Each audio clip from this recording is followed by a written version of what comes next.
일단은 요거 장수산부터 한번 지난번 거 설명 좀 하고 요번 주 거 나갈 거야. 파트 뭐 다 받았지? 요거부터 가자. 장수산. 자, 정종 장수산 지난번에 설명했니 안 했니? 안 했지. 내용을 보자. 자, 장수산 같은 경우에는 이제 일단 내용을 봐봐. 벌목 정정이랬거니라고. 근데 벌목은 나무를 베다고 정정은 꽝꽝이라는 의미야. 그러니까 음성상징어가 들어갔어. 한자식 음성상징어가 들어갔을 뿐이야. 음성상징어 들어갔어.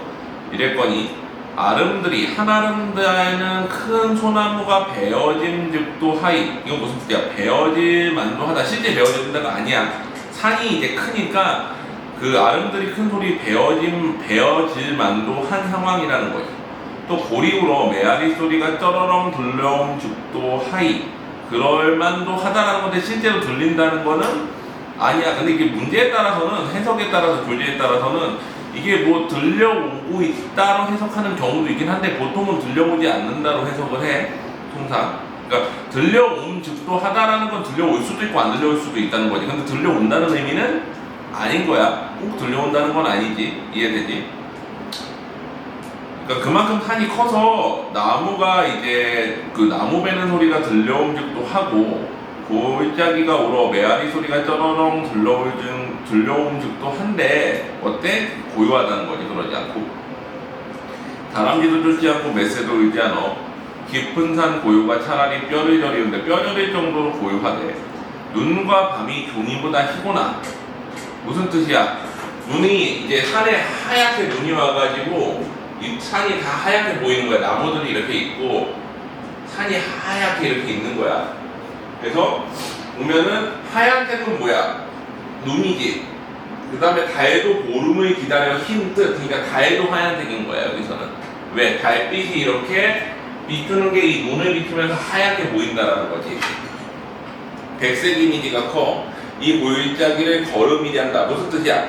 달빛이 이 하얀색 눈이 내렸을 때 여기 골짜기를 걷는다. 활용법으로 표현했지. 달빛이 걸을 수 있어? 안 되지.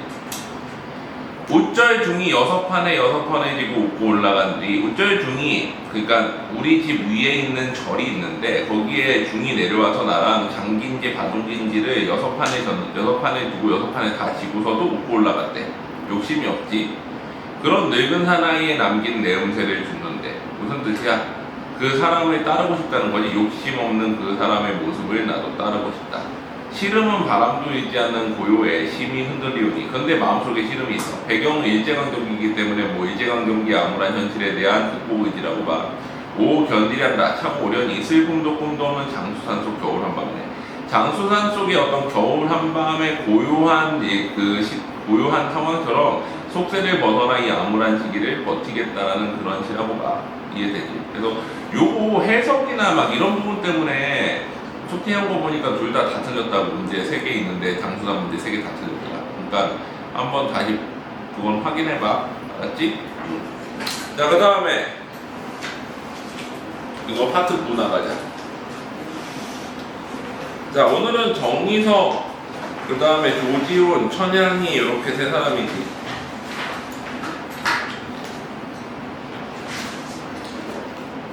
페이지 3페이지 정희성 질부터 가보자.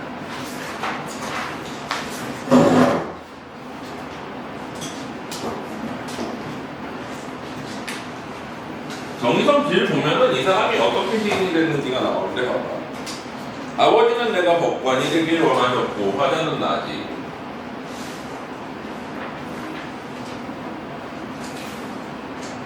청자 나오니? 청자 거기 보면은 내 사람아 울지 말고 고개를 들어보아라고 밑에서 6번째에 나오지. 내 사람아. 이거는 뭐야? 뭔가 아내나 뭐 이런 사람한테 말을 거는 대화체 느낌이 가지고 있지. 그리고 바라보는 대상은 길인데 무슨 길이야? 인생이지. 우리가 시에서 뭔가 이제 뭐가 길 뭐 이런 거 나오면 거의 다 인생이잖아. 인간에 대해서 쓰는 거니까. 그래가지고 이 인생길에 대해서 이제 얘기를 하는 건데 자기의 인생길이지. 화자의 인생길. 그러면은 정서는 뭐야? 일단 성찰이지. 자기를 돌아보는 식으로 되어 있어. 그 내용을 보면 아버지는 내가 법관이 되길 바라셨고 가난으로 평생 키우신 어머니는 아들이 돈을 잘 벌기를 바라셨다. 그러나 어쩌다 시의 눈을 떠 국어를 가르치는 선생이 되었고 나는 누구야? 국어 선생이자 시인인 거지. 나는 부모의 특권을 먼 길을 걸어왔다. 무슨 뜻이야? 아버지는 내가 좀 잘 나가게 얻었고 어머니는 돈을 잘 벌기를 바랐는데 나는 그러지 못했다는 거지. 그러면서도 어때? 이 나의 국어 선생 시인으로서의 길을 후회하느냐? 그건 아니라는 거지. 나는 부모와 뜻과 먼 길을 걸어왔다. 나이 40에도 궁티를 못 벗은다. 나이 40배인 거지. 살붙이고 살아온 당신마저 당신 내 사람 당신 아내지. 당신마저 비웃지만 서러운 것은 가난만이 아니다. 우리들의 시대는 없는 사람이 없는 대로 맘 편하게 살아가도록 가만히 두지 않는다. 뭐야? 가족이 없는 사람이 살기 힘든 시대라는 거지. 돈이 필요한 시대. 세상 사는 일에 길들지 않은 나에게는 이것이 그렇게도 높다. 이 세상에 대해서 되게 분노하는 걸 보였다. 그러면서 이제 아내한테 얘기하지. 내 사람아 울지 말고 고개를 들어 하늘을 보아라. 평생에 죄나 짓지 않고 살면 좋으련만 그렇게 살기가 죽기보다 어렵구나. 자, 정서는 성찰하면서 자신의 삶에 대해서 어때? 그 힘겨움을 느끼지. 하지만 이걸로 끝나는 게 아니라 어때? 극복 의지를 다지면서 시를 끝내는데 여기 보면은 힘들지만 어때? 어쩌랴 여기에서 의지가 바뀌지. 바람이 딴 데서 불어와도 마음 단단히 먹고 한치 얼굴을 돌리지 말아야지. 바람이 딴 데서 불어온다는 건 뭐야? 유혹이 있더라도 나는 이 길을 그대로 돌아오겠다 라고 하는 시기. 정의성의 이미지가 딱 그려지지 않아? 이 첫 번째 시에서? 그러니까 정의성이 어떤 사람인지. 그러니까 보면은 우리 시인들이 되게 다양한 사람들이 있었잖아. 어떤 사람들은 되게 막 이타적인 삶을 내세우면서도 사실 본인이 그러지 못한 사람들도 많았고 또 항상 부끄러워하면서 성찰하는 사람들도 있었고 근데 이 사람은 약간 그런 쪽이지. 백석이나 윤동주 같은 거와 결이 비슷한 그런 사람이야. 그래서 그렇게 생각하고 한번 보자. 다음 페이지. 자, 다음에 12페이지 답청. 자, 답청이라는 거는 뭐야? 푸른 것을 발달하는 거야. 풀밟기를 답청이라고 그러지. 우리 그 상수곡에서도 답청하게 나오잖아. 자연을 즐기는 방법으로 해가지고. 자, 보면은 풀을 밟아라. 들녘에 매맞은 풀 맞을수록 시퍼런 봄이 온다. 자, 일단은 화자 표면에 나오니 우리가 나와가지고 애매하지. 우리가 화자가 거기에 우리가 나와버리면은 이게 어떤 게 화자이고 어떤 게 청자인지가 되게 애매해져. 바라보는 대상은 풀인데 솔직히 이제 풀 나오면 대충 가면 이거 뭐 같아? 뭔가 민중 같은 느낌 들지 않아? 대체로 우리 시에서 풀이 나오면 거의 그런 느낌이다. 그래서 풀 밟아라. 들녘에 매맞은 풀. 매맞은 풀 하면 뭐야? 민중이 시련당하고 고난당하는 느낌이겠지. 맞을수록 시퍼런 봄이 온다. 고난에 당할수록 봄이 온대. 봄은 뭐를 상징해? 그러면은 자유, 민주주의 이런 걸 상징하겠지. 이 풀이 고난에 당할수록 뭐가 와? 봄이 오겠지. 자유, 이런 거. 봄이 와도 우리가 이룰 수 없어. 우리가 이룰 수 없다라는 거는 뭐야? 스스로 이제 아직까지 그 봄이 그 뭐야? 자유가 오더라도 그거를 우리가 완전히 누릴 수 없어. 봄은 스스로 풀밭을 이루었다. 봄은 스스로 풀밭을 이루었다라는 거는 뭐야? 그 자유민주주의가 어떤 민중을 이루었다라고 얘기할 수도 있지. 그러니까 반대로 어떻게 보면 풀밭이 봄을 이룬 건데 반대로 얘기한 거지. 이 나라의 어두운 아이들아 라고 얘기를 하네. 그러면 여기 청자가 나오긴 하지.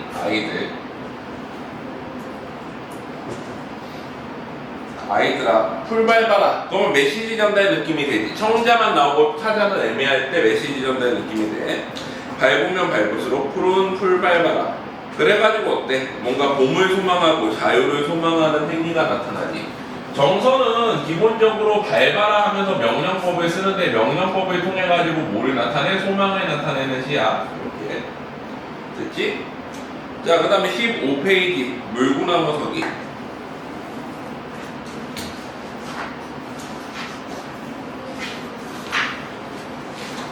물구나무 서기는 물구나무 서면 세상이 거꾸로 보이잖아. 그래서 여기서 보면 세상을 거꾸로 보는 내용이 나와. 그러니까 대체로 반어적인 시야. 그러니까 전체적으로 반어의 느낌이 되게 강해. 반어가 뭐야? 반대로 말하는 거지. 잘했다 그러면 못했다. 이거 못했다 그러면 잘했다야. 봐봐. 뿌리가 뽑혀 하늘로 뻗었더라. 물구나무 섰다는 거지. 뿌리가 뽑혔다는 건 두 가지 의미야. 거꾸로 섰다라는 거고 나무가. 하나는 또 뭐야? 삶의 터전이 완전히 붕괴돼 버렸다는 거지. 삶의 뿌리가 뽑혀 버렸다는 거야. 낱말은 쥐가 듣고 반말은 새가 들으니 입이 10개라 할 말이 많구나. 이거 속담 알아? 낱말은 원래 뭐가 들어야 돼? 새가 듣고 반말은 쥐가 들어야 되지. 입이 10개라도 할 말이 어때야 돼? 없어야 되는데 반어적으로 얘기한 거지. 거꾸로 얘기한 거야. 기존의 속담을. 듣거라. 세상에 명령법이지. 듣거라. 세상의 원 한 달에 한 번은 꼭 조국을 위해서 누이는 피 흘려 철야 작업을 하고 날이 새면 눈앞이 캄캄해서 쌍심지도 두고 공장문에 나섰더라. 무슨 뜻이야? 조국을 위해서 헌신하는 노동자에 대해서 얘기를 하고 있는 거지. 화자가 일단은 바라보고 있는데 화자가 바라보는 대상은 일단 첫 번째 누이야. 누이는 뭐야? 노동자지. 고통을 당하고 있지. 국가를 위해서 헌신하면서. 너무 배불러서 음식을 보면 회가 먼저 동하니 반대지. 너무 배부른 게 아니라 배고파서 음식을 보면 회가 동한다. 회충이 안에서 움직일 정도로 먹을 게 없어가지고 이게 배고프다는 의미야. 남이 입으로 먹는 것을 눈으로 삼켰다는 건 뭐야? 보기만 했다는 거지. 대낮에 코를 버이니 무슨 뜻이야? 그만큼 살기가 빡빡하다는 거지. 서울에 가면 대낮에 코를 버인다라는 표현이 옛날에 있었잖아. 슬프면 웃고 기쁘면 울었더라. 반대지 이것도. 얼굴 없어서 잠도 없고 빵으로만 살 수 없어서 쌀을 훔쳤더라. 가난한 삶이지. 자, 그래서 노동자인 누이의 삶은 가난하고 고통스러운 삶을 살아가고 있고 여기다 한 명이 더 나와. 뭐가 나와? 여기 보면은 멀리 물구나무 커서 세상을 바라보고 멀리 고향 땅을 바라보았다. 고향으로 돌아가고 싶은데 하지만 고향도 어때? 살기 좋아서 거기를 있었겠어? 아니야. 거기를 떠나온 이유가 뭐인 거야? 고향이 살기 힘들어서 그런 거잖아. 못 살고 떠나온 논바다, 농촌이지. 세상의 원 아버지는 한평생 허공에 매달려 소년만 허옇게 뿌리를 내렸더라. 아버지는 뭐야? 농민인 거지. 자, 화자문 표면에 나타나진 않지만 여기에 대한 정서는 뭐야? 비판의식인 거지. 그러니까 농민과 노동자의 삶에 대해서 비판의식을 가지고서 쓴 시야.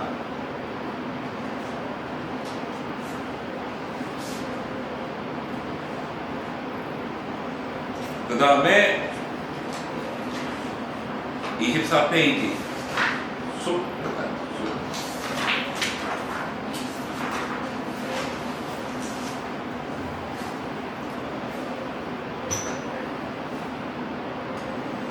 자, 맨 마지막에 그대와 나는 왜 숲이 아닌가 나오니까 화자는 뭐야? 나이고 청자는 그대이지. 화자는 나, 청자는 그대. 그러면 뭐야? 대화체로 되겠지. 바라보는 대상은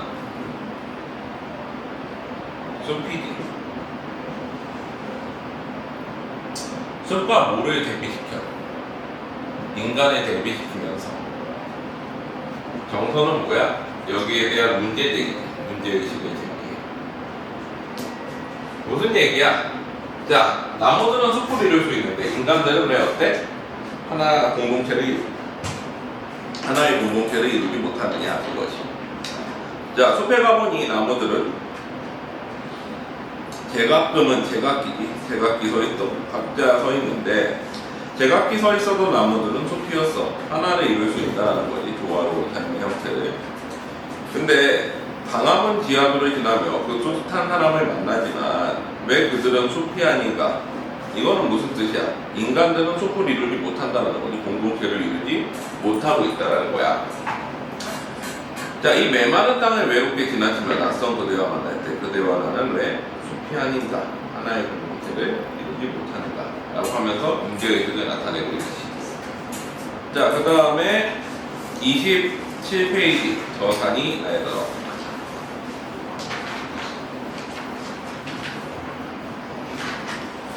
자, 그 박목월 시중에 보면은 산이 나에더러 뭐 농사 지으며 살란다 뭐 이런 시가 있었어. 자연에서 사는 삶에 대한 긍정적인 시. 근데 정의성은 이거를 비꼬아가지고 물구나무서기처럼 약간 반어적으로 표현을 한 거야. 자연에 대한 긍정적인 식이 아니라 산이 나에더러 농사나 지으면서 거기서 농촌에서 힘겨운 삶 살면서 죽으라고 한다. 그 나쁘게 말하면 뭐 뒤지라고 한다. 약간 이런 느낌의 영감인 거야. 그래서 반대로 표현을 한 거니까. 산이 나에더러 흙이나 파먹으라고 한다. 흙이나 파먹으라. 무슨 뜻이야? 약간 비판적이고 비꼬는 어렵지. 나에더러 삽이나 들라고 한다. 무슨 뜻이야? 농사나 짓고 노동자나 되라. 흙이나 파먹는 건 농사고 농민이고 삽이나 드는 건 뭐야? 노동자의 삶인 거지. 쑥구렁에 박혀 쑥이나 되라 한다. 늙어진 날 산은 쑥국새 울고 저만치 홀로 서서 나에더러는 저만치 홀로 서서는 뭐야? 산은 나와 거리감이 있는 거지. 원래 이제 박목걸시에서는 이제 산이 자연과 하나가 되는 동화의 대상이었는데 여기서는 어때? 산이 저만치 나를 멀리 바라보면서 넌 흙이나 파먹으면 죽어. 노동자나 돼서 죽어. 이렇게 얘기를 하는 것 같다라는 거지.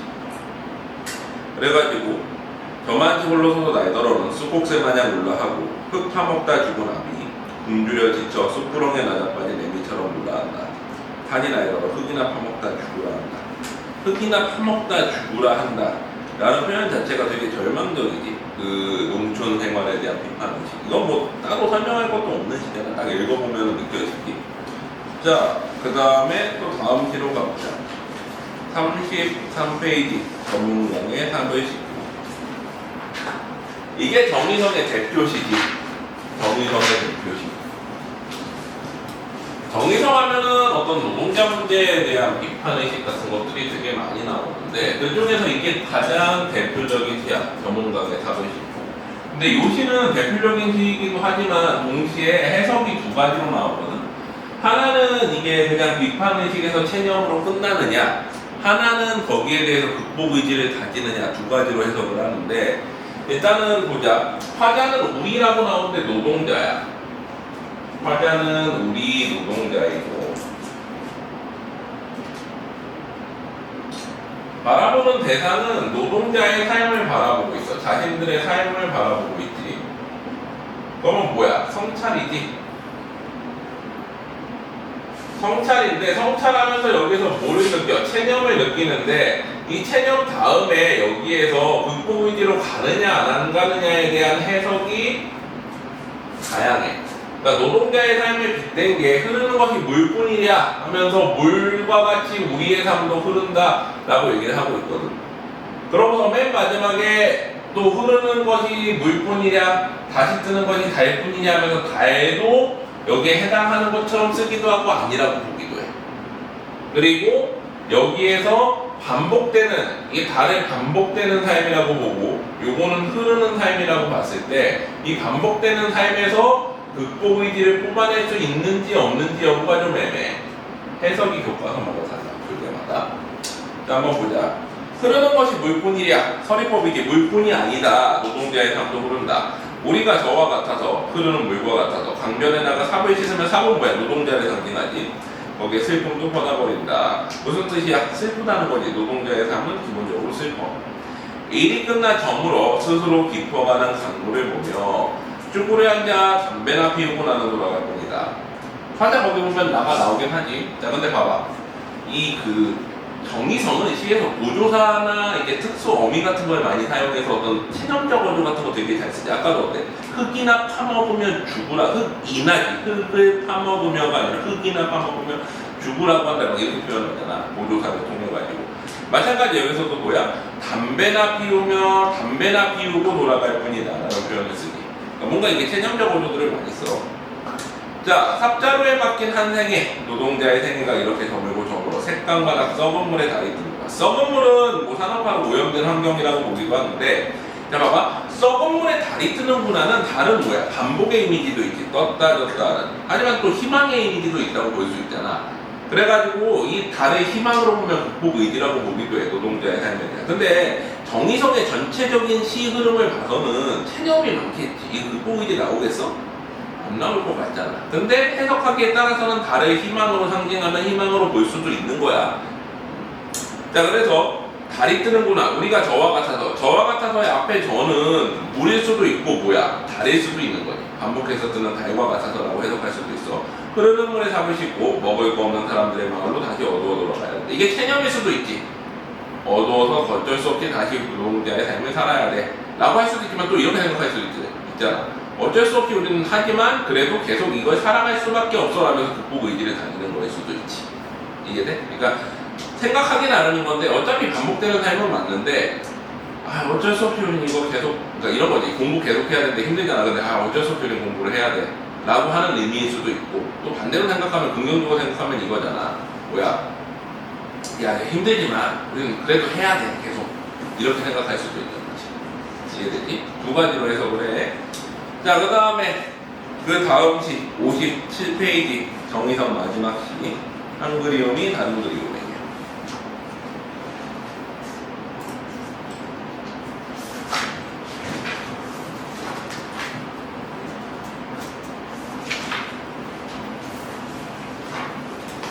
자, 한 그리움이 다른 그리움에게 보면은 어느 날 당신과 내가 라는 표현이 나오지. 그러면 화자는 나와 당신이지. 대화체로 되겠지.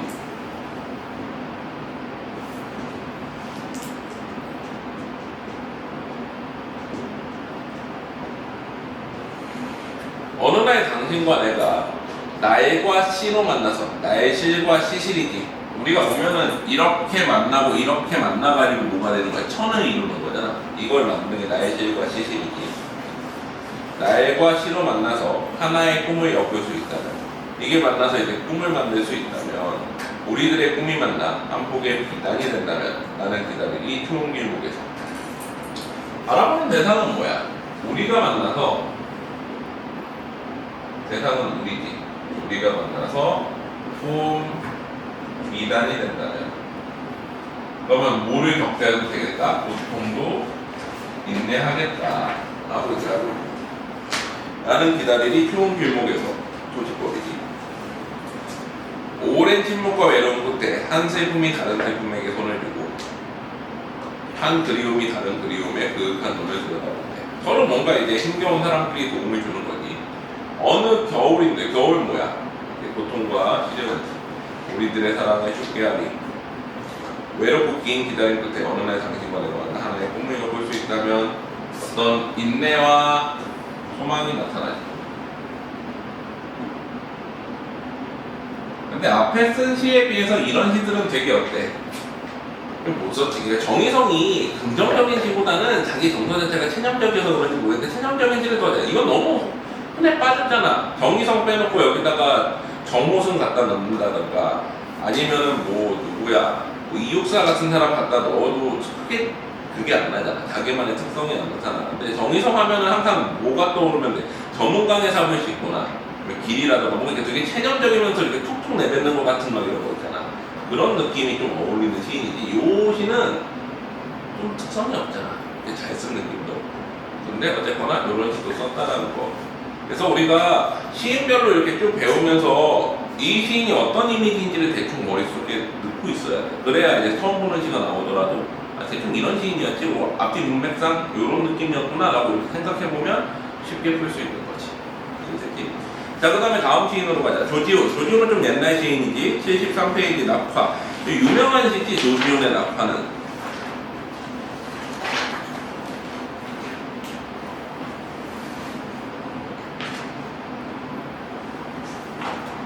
자, 조지훈의 낙화는 꽃이 떨어지는 이미지를 표현한 거야. 화자나 청자 표면에 나오니? 안 나오지? 그냥 한번 꽃이 떨어지는 이미지에 대해서 슬픔을 나타내고 어떻게 나타내는지 한번 보자. 꽃이 지기로서니 바람을 탓하여. 바람을 탓할 수 없다는 거지. 꽃이 지는 건 자연현상이니까. 주령은 뭐야? 고술로 된 발, 즉 커튼 같은 거지. 커튼 밖에 성김별이 하나둘 쓰러지고 시간의 경과지. 귀쪽도 오름 뒤에 먼 하늘이 나가서다. 귀쪽도는 뭐야? 두변세지.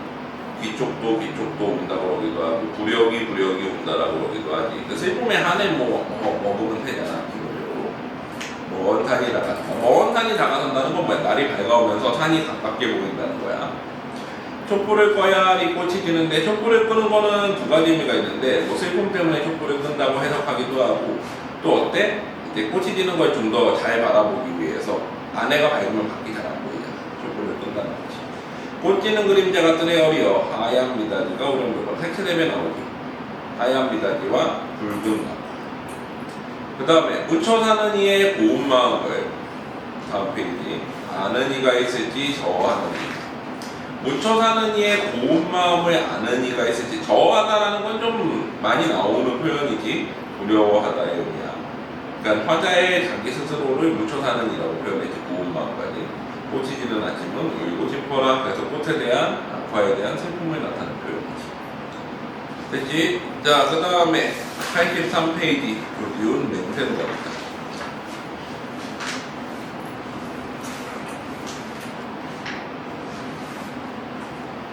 자, 이거는 이렇게 생각을 하면 돼. 어떤 영원한 사랑 맹세, 임에 대한 영원한 사랑 맹세인데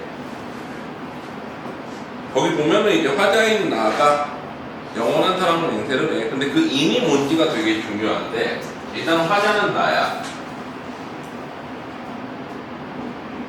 성자이니?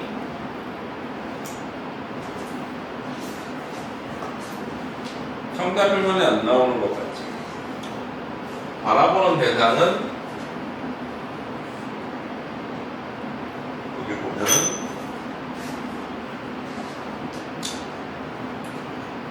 님이지. 님. 근데 이 임이 단순히 연인일 일은 없고 조국일 확률이 높아. 왜냐면 여기 내용을 보면 알 수 있는데 봐봐. 일단 읽어볼게. 만년의 싸늘한 바위를 안고 뜨거운 가슴을 어찌하니. 서로 촉각적 상태가 되지. 싸늘한데 뜨거운 가슴. 그러니까 나의 열정이 식지 않는다는 건 차가운 바위를 알고 않고서도. 정서는 뭐야? 열정, 사랑 이런 거지. 어둠에 창백한 꽃송이마다 깨물어 피 터진 입을 맞추어 희생적 이미지가 있지.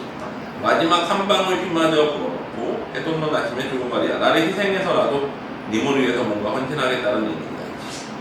사랑하는 것 모두 다 잃고라도 흰뼈가 되는 먼 훗날까지 그 뼈가 부활하여 다시 죽을 때까지. 뼈가 부활했다 다시 죽는데 역설적이지. 거룩한 1월의 눈부신 모습 임의 손길 앞에 나는 울어라.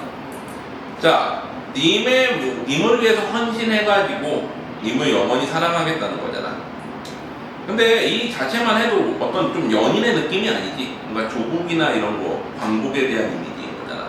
또 그 밑에 보면 좀 더 명확해지는데 마음이 가난하거니 임을 위해서 내 무슨 자랑과 선물을 지느냐. 의로운 사람들이 피 흘린 곳에 솟아오르는 대나무로 만든 피리꾼이 나한테는 없는데 그 피리를 불어줘가지고 님이 그 소리를 듣는가라고 그래. 참 봐봐. 사랑하는 사람, 일반적인 연인이면 의로운 사람들이 죽은 곳에 피어난 대나무 가지고 불어준다고 좋아하겠어? 아니잖아. 의로운 사람들이 죽은 곳에서 피어난 대나무를 피리를 불어준다는 건 어떤 의미야? 조국을 위해 헌신한 사람들을 위해서 이제 그 사람들을 추모하고 조국을 위해서 피리를 분다의 느낌이 좀 더 강하지. 그래서 그런 느낌이라고 생각을 하면 돼. 흐느끼는 피리의 아픈 가락이 부천의 사무침을 입는 듯한가. 미워하는 건 미워하는 것. 앞에 거를 다시 반복해서 변주했지. 이런 걸 뭐라고 해요? 반복과 변주라고 그래요. 반복하면서 변형을 주고. 아까 사랑하는 것과 비슷해. 미워하는 건 미워하는 것.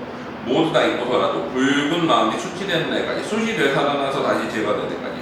역설적이지. 못 잊힐 모습, 어이하랴. 거룩한 모습이. 거룩한 이름 보면 나는 울어라. 그래서 님에 대한 사랑 맹세를 나타내시. 자, 그 다음에 민들레꽃 98페이지.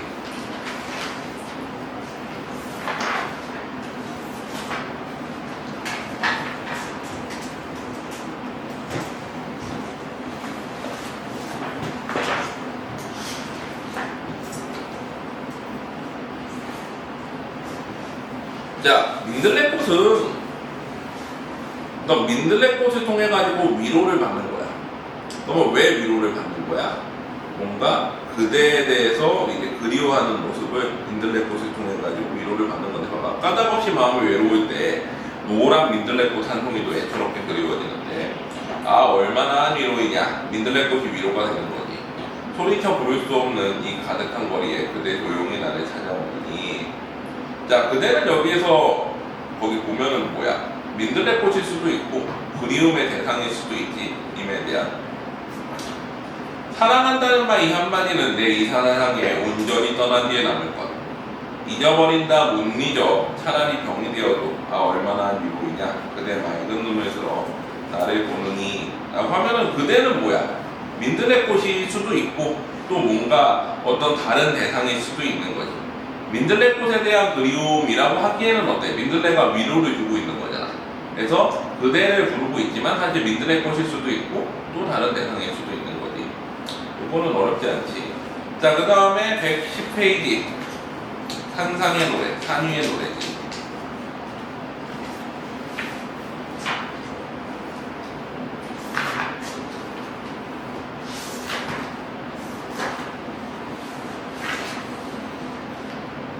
자, 내용을 보면 높으디 높은 산마루 낡은 고목에 못 박힌 듯 기대어 내 홀로 긴 밤을 무엇을 간구하며 울어왔는가. 나는 누구야? 이제 뭔가를 간구하는 이지. 근데 뭐겠어? 광복 이런 거야. 광복을 기다렸던 이야. 아, 이 아침 시드름 핏줄이 구비구비 서늘한 가슴에 한복판까지 은은히 울려오는 종소리. 광복을 맞이했지. 기다렸어. 그러면 나는 누구야? 광복을 맞이한 이지. 광복을 맞이했는데 그 다음에 어때? 진정한 광복과 밝은 미래가 오지 않아서 그걸 기다리고 있다고 봐야겠지. 이제 눈 감아도 오히려 꽃다운 하늘이래. 광복이 왔으니까. 내 영혼의 촛불로 어둠 속에 나래 떨던 샛별은 소모라. 어둠 속에 나래 떨던 샛별이라는 거는 뭐야? 어둠 속에서 날개를 떨던 샛별이 우리 민족들이지 보통 봤다. 환히 트이는 이마 위에 떠오르는 햇살은 10월 상달의 꿈같이 아름답고 메마른 입술에 핏기가 돌아 오래 잊었던 피리의 가락을 더듬더니 새들이 즐거이 구름 끝에 노래 부르고 사슴과 토끼는 한 포기 향기로운 쌀이술을 사양하라. 무슨 뜻이야? 서로 양보하고 도우며 살아가라 라고 얘기하는 거지. 여기 높디 높은 산마루 맑은 바람 속에 옷자락을 나뉘며 내 홀로 서서 또 무엇을 기다리며 노래하는가 라고 그러지. 화자는 뭐를 바라보고 있어? 무엇인가를 또 바라보고 있지. 무엇은 뭐겠어요 여기서? 또 다른 이제 광복이 온 뒤에 또 이제 새로운 어떤 민족의 밝은 미래를 나타내는 거지.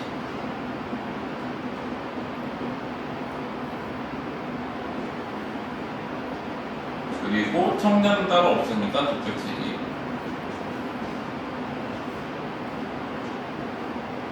정서는 소망, 기쁨 플러스 소망이지. 광복을 맞이해서 기뻤는데 새로운 미래에 대한 소망도 가지고 있는 그런 시.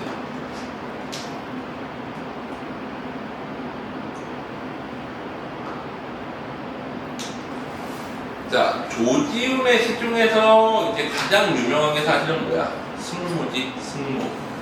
그래서 119페이지 승무를 보자. 우리 조지훈 하면 사실은 가장 유명한 시가 요 시야.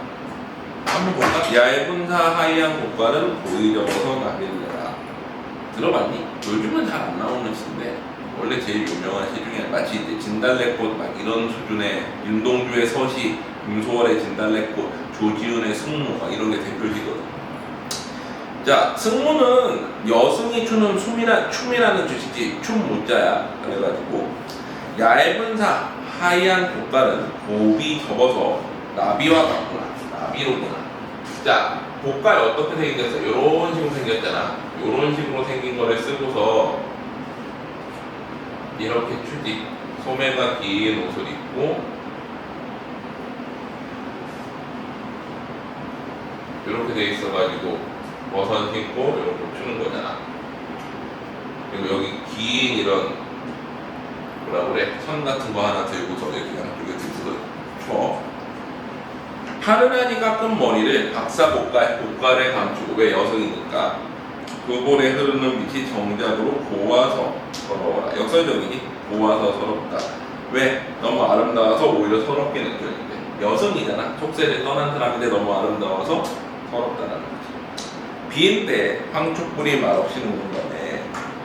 그 부촉불이 이제 타고 있는 거지. 비인데 오동잎 잎새마다 다리지는데 다음 페이지. 소매는 길어서 하늘은 넓고 돌아서 있던 날아가며 사뿐히 접어올린 외시버선을 움직이면서 이제 계속 움직이면서 춤을 추는 거지. 바로 움직이면서 까만 눈동자 살포시스러워 먼 하늘 한개 별빛의 모두. 별빛은 보통 이상, 동경, 해탈의 세계라는거야. 복사꽃 고운뺨에 아롱칠 듯 방울. 뭐겠어? 눈물이지. 눈물. 은유법이지. 세상사에 시달려도 번뇌는 별빛과 같구나. 이것도 어때? 번뇌가 별빛이라는 건 역설적 표현이지. 번뇌를 이겨내는 이미지가 있어. 휘어져 감기우고 다시 접어 뻗는 손. 춤추는 모습을 이렇게 표현했지. 기쁜 마음도 거룩한 합정인정하고 이 밤사, 밤저에 귓도리로 지새는 삼경인데 가장 깊은 밤이지. 삼경은 11시에서 1시까지. 얇은 사, 하얀 고가, 얇은 비단과 하얀 고가는 고이 접어서 나비와 같구나. 그래서 이 춤을 추는 모습을 이미지적으로 되게 완벽하게 표현한 시라고 해서 유명해. 이니시의 대표자이지. 자, 그 다음에 133페이지 완화삼. 완화삼은 부제가 붙어있지. 모걸에게. 박모걸의 나그네 시에 답하는 시야. 나그네 알아? 강나루 건너서 밀밭길을 구름에 들어가듯이 가는 나그네. 길은 삼천리 남도 300리니까 길은에게 남도 300리. 술 읽는 마을마다 타는 저녁노을 구름에 들어가듯이 가는 나그네. 이 시 있잖아. 이 시를 답한 시가 요 시야. 완화삼. 완화삼은 제목 자체가 뭐야? 꽃무늬 적삼을 즐기다 라는 뜻이지. 꽃을 구경하는 선비를 의미하는데, 자, 내용을 보면 차운산 바위에 하늘은 멀어 산새가 꽃을 피우러 온다. 감정이입이지. 산새가 온다라고 표현했으니까 화자가 슬퍼서 우는 거지. 사실은 산새가 오는 게 아니라. 구름 흘러가는 물길은 700리래. 나그네 긴 소매가 꽃잎에 젖어 술 읽는 마을의 저녁 노을이여. 아까 나온 시의 표현을 그대로 사용하지. 이 밤 자면 저 마을의 꽃은 지리라. 다정하고 한마음도 병이정하여 달빛 아래 고요히 흔들리며 가는 나그네의 모습을, 아까 나그네에 나오는 그 나그네의 모습을 이렇게 다시 표현해서 답시로 쓴 거야. 됐지? 자, 그 다음에 폴립단장 146페이지.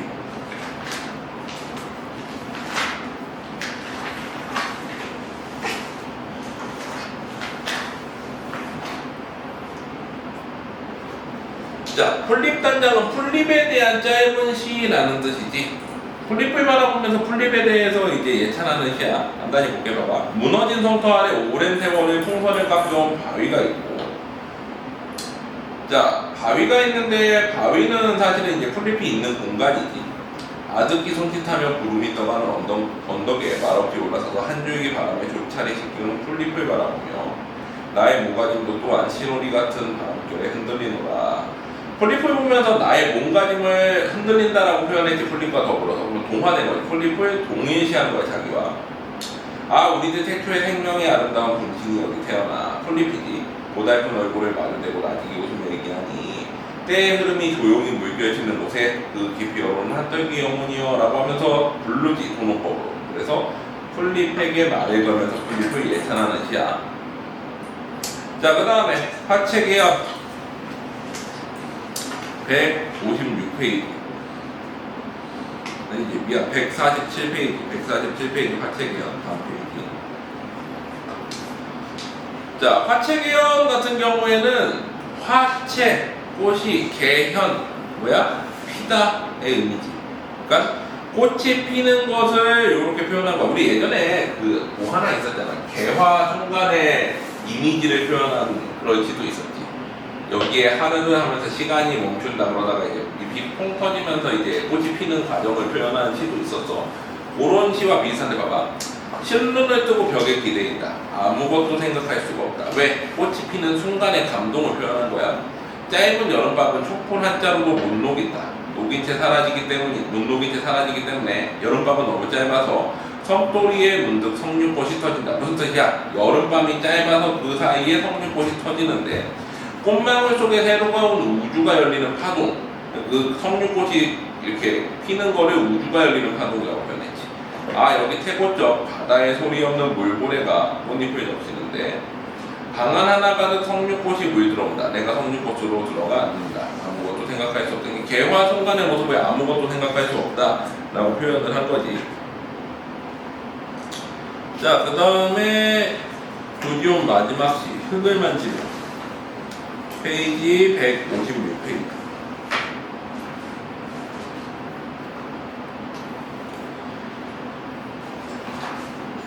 자, 흙을 만지며 흙은 어때? 넌 농촌, 자연 이런 거에 상징하지. 아까 이제 정의성과는 좀 반대는 느낌인데 정의성은 흙이나 파먹으면 살라고 한다면서 되게 부정적으로 표현하잖아. 근데 이 사람은 흙을 긍정적으로 표현을 하지. 봐봐. 여기 피비린 옥루, 옥루는 뭐야? 옥으로 된 누각, 운명을 헐고 따사한 햇살 아래 익어가는 초가삼간, 초가집을 나는 진짜 세 칸짜리 초가집. 그러니까 농촌에 살고 싶은 소박한 마음이 나타나지.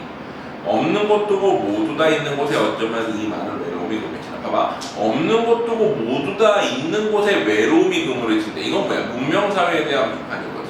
맨 마지막에 뭐라고 나와? 있는 것밖에 아무것도 없는 곳에 어쩌면 이 많은 사랑이 그물을 친다. 이건 뭐야? 자연에 대한 긍정인 거지. 그러니까 문명사회와 자연을 딱 대비시키면서 나타내지. 특별한 거 없지? 그럼 내가 알면 돼. 봐봐.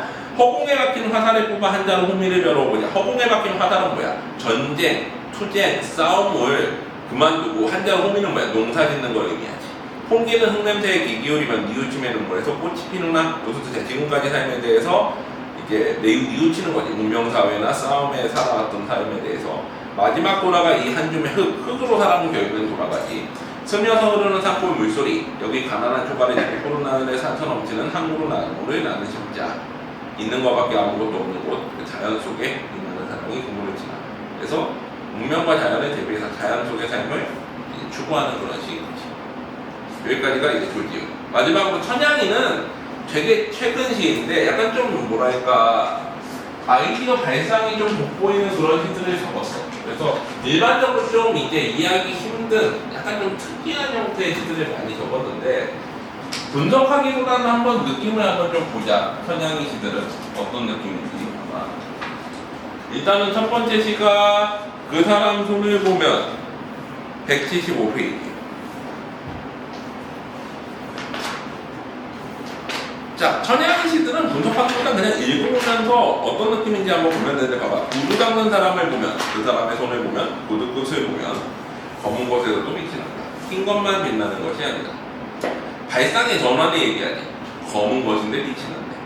창문 닦는 사람을 보면, 그 사람 산을 보면, 창문 끝을 보면 비누 거품 속에서도 빛이 난다. 맑은 것만 빛나는 것이 아니라 뭔가 이게 흐린 것도 빛이 난다는 거지. 다음 페이지 봐봐. 청소하는 사람을 보면, 사람의 손을 보면, 길 끝에 보면 쓰레기 속에서도 빛이 난다. 깨끗한 것만 빛나는 것은 아니다. 마음을 닦는 사람을 보면, 그 사람의 손을 보면, 마음 끝에 보면 보이지 않는 것에도 빛이 난다. 보이는 것만 빛나는 것이 아니라 닦는 것은 빛을 내는 일이다. 성자가 된 청소부는 청소를 하면서도 성자이며 청소를 한다. 뭐 얘기하는지 알겠지? 그러니까 낮은 곳에 헌신하는 사람들이 빛이 난다는 거야. 높은 데 있는 사람은 빛이 나는 게 아니다. 그러니까 약간 이런 느낌의 시인 거야. 발상의 전환을 해주는 그런 시들이지. 그렇게 어렵진 않아. 발상의 전환만 깨달으면 이해되지. 천양이 시들은. 자, 그 다음에 또 봐봐. 길을 찾아서 177페이지. 자, 길을 찾아서 포 하고서 명암리 길이지. 명암은 뭐야? 어두움과 밝음의 길인 거잖아. 어두움과 밝음인데 한번 봐봐. 밝고 어두운 것이 무엇이었더라 이렇게 시작하지. 명암리에 머무는 눈길이여. 명암리에 놀러가서 거기서 길을 걸으면서 쓴 시야. 눈길이여. 길 끝이 나를 담긴다. 밝고 어두운 것은 빛만이 아니라 내 안의 새길들, 뒷길들, 무슨 뜻이야? 나의 살아온 어떤 인생들이나 나의 어떤 마음속의 길들. 명암리는 나를 부추기듯 마음의 구석까지 뭉클해진다. 거기 오면서 감동을 느끼는 거지.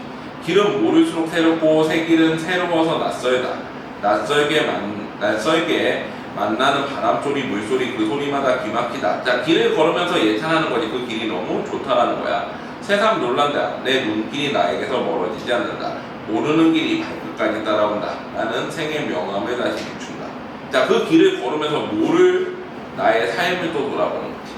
삶에는 뭐가 있어? 명암이 있지. 좋은 일도 있고 나쁜 일도 있는 거야. 명암이 비춘다. 비추다가 낯선 길을 오래도 바라본다. 오늘도 길은 밝았다 어두웠다 하였다. 무슨 뜻이야? 내가 살아온 길은 항상 밝기도 하고 어둡기도 했다는 거야. 그러니까 명암리에 가서 길을 걸으면서 그 길을 예찬하고 그 다음에 어때? 나의 인생의 길을 돌아보는 거지. 그러면서 인생은 뭐야? 명과 암이 있다라는 거지. 늦은 저녁에야 마음의 능선 넘어 다른 길에 머문다. 언제나 알 수 없는 길, 인생은 알 수 없고 길 속에 우린 헤어지고 또 만나야 한다. 밝고도 어두운 것이 빛뿐일까? 아니라는 거지. 길도 그렇다. 인생도 그렇다는 거지. 소리치며 바람이 지나간다. 언제부터 내 안에서 뭉클인 길, 명암리에 가서 풀어놓는다. 무슨 뜻이야? 내 마음속에 어떤 응어리진 마음을 명암리 길을 걸으면서 내 인생을 성찰하면서 풀어놓는다라는 의미인 거지. 그러니까 어떤 느낌들인지 알겠지? 시 자체가 뭔가 막 치열한 분석이라기보다 어떤 딱 발상전환 혹은 어떤 키워드 하나, 발상 하나를 가지고 쓰는 시야. 자, 저기 뭐야? 184페이지 마음의 수수밭. 이것도 그래. 마음의 수수밭 하니까 어때? 이 수수밭은 마음인 거지. 추상적 관념에 부채하지. 마음이라는 추상적 관념을 구체적인 사물이 수수밭에 빗댄 거야. 자, 그럼 봐봐. 마음이 또 수수밭을 지난다. 수수밭이 어떤 의미인지 봐야 되겠지. 머위님 몇 장 더 얹어 뒤란으로 가면 저녁만큼 저문 것이 돼. 저문 것이라는 건 뭐야? 뭔가 어두운 것. 좀 마음이 별로 어때? 안 좋은 상황인 거지. 우리 수수밭 하면 뭔가 좀 느낌이 어수선한 느낌이 있잖아. 자, 개밥바라기별 뭐야? 보통 개밥바라기별이라고 그러는데 금성이지. 금성, 샛별. 샛별이 내 눈보다 먼저 땅을 들여다본다. 샛별은 뭐야? 희망의 이미지, 꿈의 이미지 이런 거지. 세상을 내려놓고 길 한쪽도 볼 수 없다. 자, 개밥바라기별 희망이 나의 인생, 나의 마음속을 들여다보고 세상을 내려놓고는 길 한쪽도 볼 수 없다는 건 뭐야? 세상을 버리면 아무것도 할 수 없다는 거야. 체념하면 안 된다는 거야. 논토끼 넘어 길 끝에 보리밭이 있고 보릿고개를 넘은 세월이 있다. 자, 수수밭 너머에 보리밭이 있고 보릿고개 넘은 세월이 있다는 건 보릿고개는 보통 고난, 시련을 상징하지. 그래서 삶 속에, 나의 인생 속에 고난, 시련이 있는 거지, 마음 속에. 바람은 자꾸 등짝을 때리고 절골의 그림자는 남처럼 있다. 내 마음속이 어때? 되게 어두운 거지. 나는 몇 번 머리를 흔들고 산속에 산 하늘을 본다. 산은 올려다보아야 한다는 걸 이제 알았다. 산은 뭐야? 이제 목표이고 시련을 극복하고자 하는 의지지.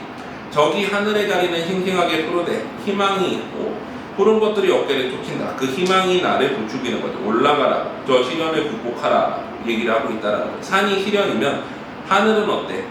희망을 이제 부추기는 거야. 개밥바라기별은 처음에 나왔던 희망이고.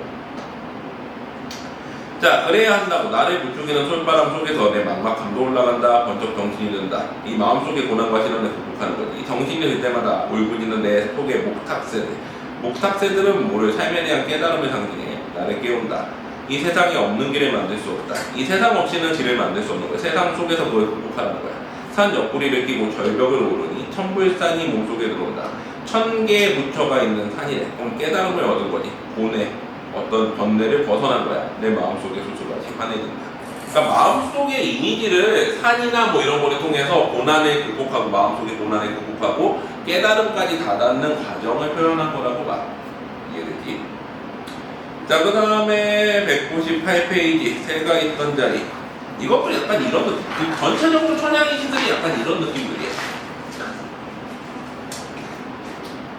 자, 자기 마음속에 어떤 거를 표현하기 위해서 명암리 길도 가져오고 마음의 수수밭도 가져오고 이제는 뭐를 가져와서 새를 가져왔지. 새를 통해서 자기 마음속에 또 흥경을 표현을 했어. 잎인 줄 알았는데 새네. 저런 곳에도 앉을 수 있다니. 무슨 뜻이야? 뭔가 이게 나무가 있는데 나무들이 이렇게 뭐 나뭇가지가 이렇게 펼쳐 있겠지. 근데 새가 여기 앉아 있는데 처음엔 잎인 줄 알았어. 잎들이 막 이렇게 나 있으니까. 근데 가벼워서 저 꼭대기 가지까지 앉을 수 있네. 라고 깨닫는 거지. 새는 가벼우니까 바람 속에서도 쉴 수 있으니까. 자, 새는 저렇게 가볍네. 편안히 잘 살고 있네. 나는 오히려 이렇게 살기가 힘든데. 이런 뜻인 거야. 오늘은 눈 뜨고 있어도 하루가 어두워. 새가 있는 쪽에 또 눈이 간다. 새가 있는 쪽에 눈이 간다라는 건 어떤 의미야? 뭐 새에 대한 동경이자 새처럼 살고 싶다 이런 거야. 프리다 칼로의 부서진 기둥을 보고 있을 때 그 그림 옆에 있지. 프리다 칼로의 부서진 기둥인데, 프리다 칼로는 이제 남미 쪽의 여성 작가지. 이 사람은 교통사고를 당해가지고 척추 수술을 받았어. 그래가지고 이제 몸이 되게 불편한 그런 사람인데, 내 뼈가 자꾸 부서진다. 자, 나의 어떤 고통스러운 삶을 그 프리다 칼로의 삶과 동일시하면서 뭔가 공감을 하는 거지. 그러다가 깨닫지. 새들이 그렇게 살기 좋을까? 라고 하면서 얘기를 해. 새들은 몇 번이나 바닥을 쳐야 하늘에다 발을 올리는 것인가? 비상은 언제나 바닥에서 태어난다. 무슨 뜻이야? 처음에는 새는 살기 참 편해 보이는데 라고 하면서 동경의 대상이었는데 깨닫는 거지. 뭐야? 새도 바닥을 쳤다가 다시 올라가는 거구나. 비상은 언제부터 바닥에서나 태어나고 나도 그런 적이 있다. 작은 것을 담아다가 큰 것을 잃어서 바닥까지 가본 적이 있다라고 얘기를 하는 거지. 한 수 앞이 아니라 한 치 앞도 못 보았다. 한 치 앞도 못 보는 자신에 대해서 성찰하고 얼마나 더 많이 걸어야 인간이 되나? 아직 덜 되어서 언젠가는 더 되려는 것. 미완이나 미로 같은 것. 노력하는 동안 우리는 모두 방황한다. 그러니까 인간은 새가 처음엔 동경의 대상이었는데 보니까 새도 고통을 가지고 거기까지 올라가고 인간의 삶은 항상 어때? 고통 속에 있다는 거지. 그걸 통해서 위까지 올라가는 거야. 나는 다시 배운다. 미로 없는 길은 없고 미완 없는 완성도 없다. 역설적이지. 미로 없는 길이 없다라는 건 뭐야? 삶은 항상 힘들고 미완 없는 완성도 없다. 무슨 뜻이야? 완성도 항상 미완의 상태가 완성일 수 있다는 거지. 앞으로 오늘은 눈 뜨고 있어도 앞으로도 없으므로 오늘은 눈 뜨고 있어도 하루가 어두워 새가 있는 쪽에 또 눈이 간다. 새를 보면서 어때? 나의 극복 의지, 삶에 대한 극복 의지를 가지는 그런 시기지. 그래서 이것도 마찬가지지. 결국에는 그런 느낌의 시야. 천양의 전반적인 시가. 그리고 외유 같은 경우에는 204페이지 여기서부터는 좀 뭔가 긍정적인 그런 시들이 좀 있거든. 근데 되게 좀 장난스러운 시이기도 해. 자, 외유 한번 보자. 204페이지. 약간 요거는 발상의 전환을 나타내는 텐데 봐봐. 강변역은 강변에 있지 않고 강변역은 동서울터미널역을 얘기하지. 2호선에 있는 하겨울역에는 여울이 없다니요. 물까마귀는 까마귀가 아니라 물새이고 섬개개비는 산새이면서 섬에서 살고 송사이는 웅덩이에서 일생을 마치고 무소새는 평생 대립이 없다니요. 질경이는 뿌리로 견디고 가마우디는 절벽에서 견딘다니요. 푸른 소나무는 낙엽이 지고 더러운 늪에서도 꽃이 핀다니요. 뭔가 이게 우리가 알고 있는 상식을 벗어나는 어떤 사례들을 열거하지. 인생이란 느끼는 자에게 비극이고 생각하는 자에게 희극이라니요.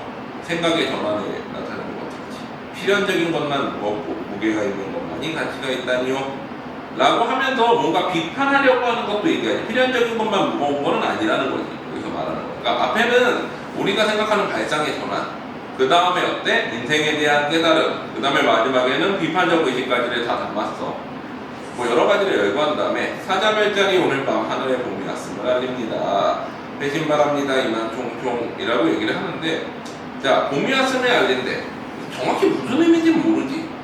무슨 의미인지 모르겠는데 약간 이미지 자체가 내가 희망적인 꿈 이상이 도래하는 그런 느낌의 시인 거잖아. 그냥 이미지 시인 거야. 그러니까 뭔가 이제 어떤 일반적인 삶에 대한 일반적인 어떤 통념에 대한 비판, 그러면서 뭔가 새로운 봄이 왔음을 알리는 그런 느낌의 시인 거야. 발상의 전환을 추구하는. 또 그 다음 시 뭐야? 205페이지 외길. 이것도 뭐 A보다 거의 비슷해. 내용 자체 보면 가마오지 새는 벼랑에서만 살고 동박새는 동백꽃에서만 삽니다. 유리새는 고여있는 물은 먹지 않고 무소새는 둥지를 소유하지 않습니다. 앞에 나왔던 내용 중에 몇 가지 나오지. 그래도 새들은 날아옵니다. 새들은 고소공포증도 폐쇄공포증도 없고 공중에 저의 기름이 제발 그대로 놓아주시오. 자, 새 얘기하다 갑자기 무슨 얘기해? 나는 자유롭게 살고 싶다. 나를 어디로 몰아가지 마라 이런 뜻이지. 외길이 나의 길이니 제발 그대로 내버려 주십시오 라고 얘기하지. 자, 그 다음 페이지 참 좋은 말. 자, 참 좋은 말 이것도 읽어보면 아는지야. 봐봐. 내 몸에서 가장 강한 것은 혀. 한 입의 혀로 참 좋은 말을 씁니다. 혀가 그래서 강하다는 거지. 미소를 한 6배까지나 가지고 싶다는 말. 내가 웃는 것으로 세상이 끝나면 좋겠다는 말. 오늘 죽을 사람처럼 화당하라는 말. 이런 말들이 좋은 말들을 쓴다는 거지. 내 마음에서 가장 강한 것은 슬픔. 한 줄기 슬픔으로 참 좋은 말에 힘이 된다. 바닥이 없다면 하늘도 없다는 말. 슬픔을 통해서 이게 좋은 말을 만드는 거지. 물방울이 작으나 큰 그릇을 채운다는 말. 짧은 노래는 후렴이 없다는 말. 그리고 또 이제 좋은 말에 대해 얘기하죠. 세상에서 가장 강한 것은 말. 한 종이의 말로 참 좋은 말에 꽃피운다. 세상에서 가장 먼 길은 머리에서 가슴까지 가는 길이라는 말. 사라지는 것들은 뒤에 여백을 남긴다는 말.